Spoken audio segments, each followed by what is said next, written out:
Good afternoon, everybody. This Hello. is Shelbyville Now's Real Talk. I'm David Thomas. Mr. Bo Gill sitting across from me. Hello. We're going to give some updates on a couple of items that are kind of breaking news today, and then some comments about some local things. Yeah.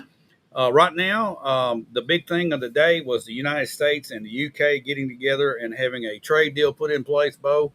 Um, it was expected. This is kind of low hanging fruit. Yeah. I mean, this is an easy one to pull Yeah. off. Not a big deal. Yeah. He But needed something. yeah, We needed something. we needed to land something. The Trump camp needed to land something, and they got a UK US deal. Which yesterday India and UK got a deal together, and this is very similar. It's 10% on most imports from the UK. Steel and aluminum have no tariffs, so we got a 10% reciprocal tariff going back and forth. What that means is right now we're at just tiny percentage, 2 point something percent. So we'll go up to 12 point something percent, or maybe it will stop at 10%. But we have a reciprocal tariff. That means that the United States will be paying, and who's paying? The consumer. It's another tax. It's passed on to consumer It's regardless. not the UK paying this. No, they this don't pay will be us. Yes. And what do we get from the UK? We'll get some cars. We get some medical supplies, which probably might be exempt from this. Hopefully, they won't jack our medical prices up because they're a big player in the medical. But this part hits me personally. We have some leather products made there. We already started paying the 10%. Actually, it ended up being 12 point something with some other fees on it, and plus the shipping getting over here is pretty expensive. Anything coming from the UK is going to go up in price. How much? 17 to 20%. All right. That's inflation. That's inflation. That's going to happen, and I guess that's already. I guess since the agreement that's in place now. I guess when ships. Oh yeah, they've already been hitting. Do they put time limits on this? Like how long does this? Is this until the next person wants to? Yeah, until somebody wants to jerk it around. Okay. All right, and honestly, this has started another tit for tat. Yeah, there we go. All right, the tit for tat thing was if Democrat governor, a Democrat president comes in, not governor. Yes. And he decides, I want to get rid of what Trump did. He just eliminates the tariffs. We don't pay the tariffs. And then the next Republican that puts it in, we're back and forth. We can't have instability. No. Instability, especially economic instability, creates all kinds of chaos. It can ruin families. I mean, it really can. We're talking about price increases that we haven't seen in decades, or this is something that I've never seen in my lifetime, and we're already experiencing hard economic times. I would say this is no good news. Yeah, there are a lot of medications in this. I noticed that they have a few precious metals and certain things that they export, but still our big player is China. That's where we get, and India as well. Yeah, we're going to talk about India. Speaking of which, India just got slapped by Pakistan about 45 minutes to an hour ago. Pakistan made a drone attack on some military bases on their side of India, just inside the border. They also hit some grids and took them. They blacked them out on the border, and they're suspecting there could be some incursions from some troops on the ground. I was watching India TV before we came on. Mm-hmm. They're up in arms about it. They're not going to take it sitting down. No, they're going to stand up and they're going to charge right back at them. Yeah, and we don't think of India necessarily as a military arm or faction, or as a matter of fact, been involved in many wars, but they're very strong and they're very armed. And I see that sounds exactly like when they hit the power grid, they want to black it out. And that sounds like a ground invasion to me. And I believe that India is setting up ready for the trap. They're using the language that Israel has used on Gaza. As we're going to go and we're going to get rid of the terrorists in Pakistan. We're not stopping until we do that. That's right. And you see what happened at Gaza.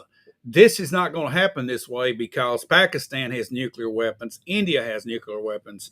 If they go in there and start bombing where these people are hiding out, they're going to take some innocent civilians with them. That's right. And they're talking about no de-escalation. Yeah. And the Trump administration sent a message right after this happened: de-escalate immediately. All right. This I hope de-escalates. I do too, because you've got two nuclear players at a small arms war right now. And then you also have two major suppliers that can fill the gap between us and China. Yes. India and Pakistan both are major players. Right. I'm sitting here staring at both of these as suppliers now.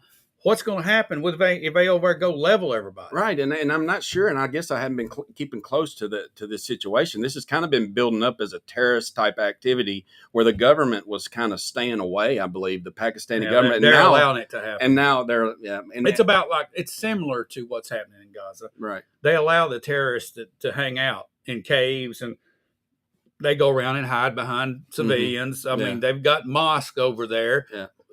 India's actually destroyed 2 or 3 mosques, and that's really got their government tore up. Well, India has not, so they have not formally retaliated. Not off of this one. Oh yeah, India. This Pakistan's retaliating. All right, here's the thing. Pakistan had the terrorism attack in Kashmir. Right. India responds. Right. Pakistan has now responded. So so they have tit, tat, tit. So that's exactly. So we're on. Never mind. Yeah, we won't tell it. Yeah, but that's where that's at. Okay. All right. So the next 24 to 36, 48 hours is going to be important. I think Marco Rubio needs to get these guys on the phone and say, "Look, y'all got to de-escalate. The world's on fire right now. We can't have this." And Trump and the Indian president, they can't be talking trade deals when there's a war going on there. I'm sure he's occupied. I mean, it can affect many things, and we need these deals to be in place. Because if not, you see wars could start overnight, and it looks like we're heading that way. I hope it does de-escalate soon. But another thing, we got a new pope. Yeah, we do have a new pope. Yep, that happened today. Yeah, that's right. From Chicago. Yeah, how about that? They got a Sicilian. Is this They got a real Sicilian. All right. So now, what we're going to talk about now, Bo, is what all of these things are important to us here in Bedford County in the city of Shelbyville. Oh yes. All these things trickle down to us. People sometimes like to stick their head in the sand and say it's not going to affect me. All this stuff, especially these tariffs, are going to hit you in the face. Even when you're in the sand, you're going to feel it. I don't care if you voted for Trump or if you voted for Biden. Yeah. However you look at this is a tax on the American consumer. It is. Now, if we get our tariffs lowered, going in, importing, exporting into these countries, which it looks like this has happened here, then some of our companies are going to sell more products. But the consumer is going to pay more. Yes, no matter what. That money coming in from the other side, it ain't going to make it to our pockets. No. It's going to a few companies that do export, which that's a good thing there. But the entire population is going to pay Let's that. just remember what a tariff is. It's a tax. It's a tax, and we pay it as we pick up our goods. If you want to pick up your goods, you pay for your tariff or you let it sit.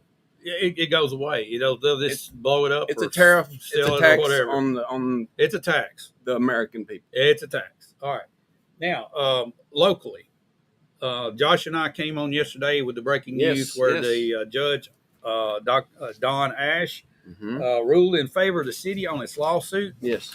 And, Bo, I'm not going to dig into that, whether I didn't think they would win that case. Right. I didn't think the city would, but they have. Right, they have. All right. Now, it sounds like the county has a period of time before they can ask for an appeal. 30 days, the way I've heard. Is that right? 30 days. Okay, so here is the opportunity. Opportunity is right here.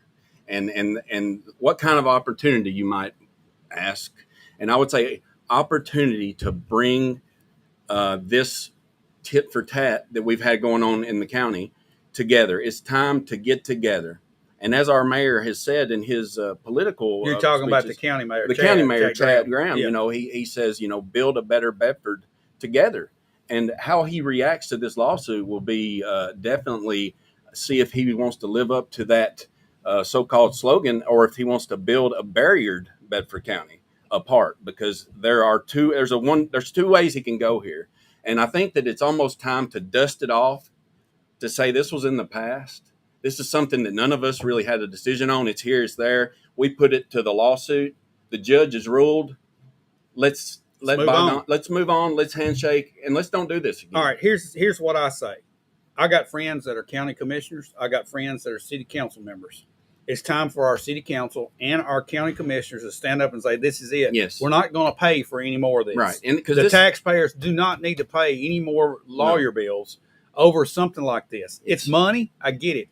But it's money. If you're a city resident, you're paying county taxes and you're paying city taxes. It's like swapping your pocket. If you're in the county, you don't have to pay city property taxes. Right. Okay. But if you're in the city and county, in the city, you pay city and county taxes.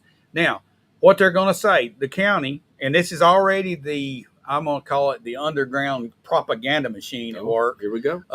The city don't care about school children. Oh, well, that is the political nonsense that's being foddered around. All right.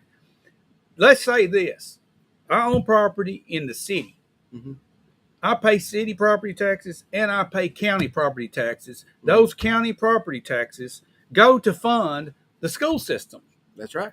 That's what county taxes do. That's what their main. That's what they do. Now, but we don't fund. Our county does not fund a high percentage of what it costs to do school. No, it about 14% is what we're funding now. The state takes care of it. The state and federal, mainly the state, carries the load from our high sales tax that we have statewide. Right. That's another topic. Well, the commission, I believe that this is their chance, the Bedford County Commission, to stand up if this is brought about, if some type of appeals brought out.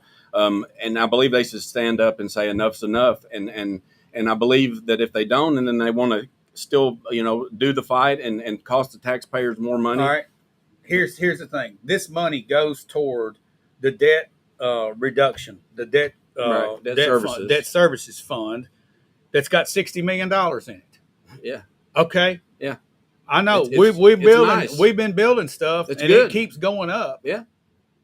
I think you can make an argument, and I think a couple of commissioners have, that we should be reducing our property taxes. But I promise you, after the next election, and this is facing us, after the election, we're going to have a 10 to 15 cent property tax hike, unless our commissioners stand up and say no to it. Yeah, and that's what time it is. And regardless of what you think or who you are, when you live in a county and a city, we live together and we need to get along together, and we should be able to take care of our fusses and our fights here at home.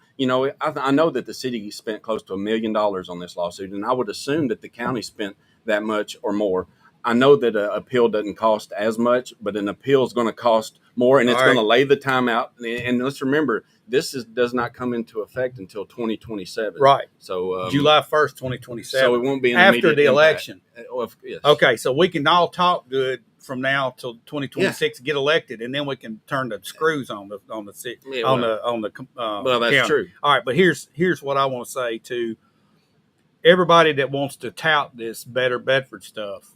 This is their opportunity to put up or shut up. This is it. All right. If this goes into an appeal, I don't want to hear anything about Better Together again. I'm sick of it. No, yeah. I would think even if they propose, it's a novel idea, but when I see division being created by the one that's spouting off this Better Bedford stuff, it makes me sick to my stomach, and it makes me want to just clean house. Yeah. It does. It's definitely not a good look, and it's not a look of shaking hands of wanting to build something better. Even the idea of wanting to appeal this judge's ruling, in my opinion, is just an utter just slap in the face to the citizens of the county, and it's starting to maybe make personal decisions over the decisions they're supposed to be there to make, which is for the constituents. I want to see somebody coming out of this creating some unity. Yeah, I hope so. Hey, look, we're speculating on things that we hope we don't want to see or might see. We hope to see unity here. This is opportunity here. It's all over the place. It's opportunity to drive a stake in this ground and say we are going to work together going forward. Yes, and I hope to see that. This is a Better Bedford. I like to be hopeful. All right. The thing is, the city of Shelbyville, and this is what mind-boggling, some of the comments that I see out there, and this comes from just pure, I don't know what happens. The propaganda machine is kind of underground, I heard somebody call it today the underground propaganda machine, and it's a good sign. Yeah. It's a good tag for it. Yeah, but you've got people out there that live in the city of Shelbyville that don't understand that they live in the county as well. No. All right, Bedford County has a county seat, and Shelbyville, Tennessee is it, and it's sitting right in the middle of Bedford County.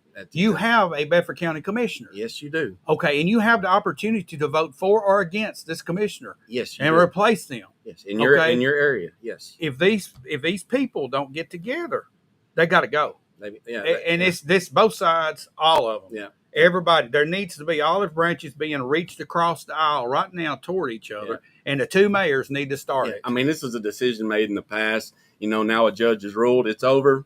Let's do it. I mean, everybody get on board. Move on. Sometimes you gotta take a butt whipping and get up, dust off, and say, let's go on. That's right. And that's what needs to happen. And that's what needs to happen right here. All right. I think that's exactly Bo. right. Tell us what you think, everybody. Do you think that this ought to be settling it and move on, and not this tit for tat, and actually move together as a city and county together instead of all this divisive garbage that's been going on? It's here. The opportunity's here. I think the people are sick of it. If they've been paying attention, everybody I know is sick of it. Yeah, it is, and we just want to. We do want to better. Give us your comments. Tell us what you think. Thanks for watching. We'll be back again.